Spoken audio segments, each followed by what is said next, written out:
சென்னை கீழ்ப்பாக்கம் அரசு மருத்துவக் கல்லூரி மருத்துவமனையில் உள்ள உள்நோயாளிகள் அனுமதிக்கப்பட்டுள்ள இளைஞர் காலில் கட்டுடன் படுக்கையில் இருந்தபடியே ரீல்ஸ் எடுத்து வீடியோ வெளியிட்டதற்கு கண்டனம் வலுத்து வருகிறது.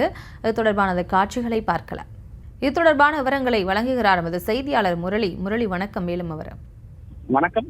அரசு மருத்துவமனையில் இளைஞர் ஒருவர் கால் உடைந்த நிலையில் கானா பாடலுக்கு ரீல்ஸ் எடுத்து அதனை சமூக வலைதளங்களில் பதிவு செய்திருக்கிறார். இது தொடர்பாக அவர் மீது நடவடிக்கை எடுக்க வேண்டும் என சமூக ஆர்வலர்கள் கோரிக்கை வைத்திருக்கிறார்கள்.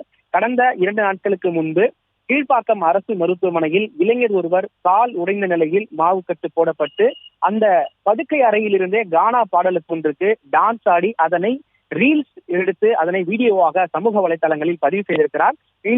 அந்த அறையில் கிட்டத்தட்ட 30க்கும் மேற்பட்ட நோயாளிகள் இருந்திருக்கிறார்கள். இவர் சத்தமாக வைத்துக் கொண்டு அந்த வீடியோவையும் பதிவு செய்திருக்கிறார்.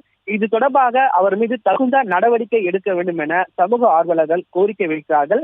மேலும் இதே போன்று இளைஞர்கள், கோவில்கள் மற்றும் பொதுமக்கள் அதிகமாக கூடும் இடங்களில் இது போன்ற ரீல்ஸ் எடுத்து வீடியோ எடுக்கும் நபர்கள் மீதும் தகுந்த நடவடிக்கை எடுக்க வேண்டும் என சமூக ஆர்வலர் தரப்பிலிருந்து பல்வேறு கோரிக்கைகள் வைக்கப்படுகிறது.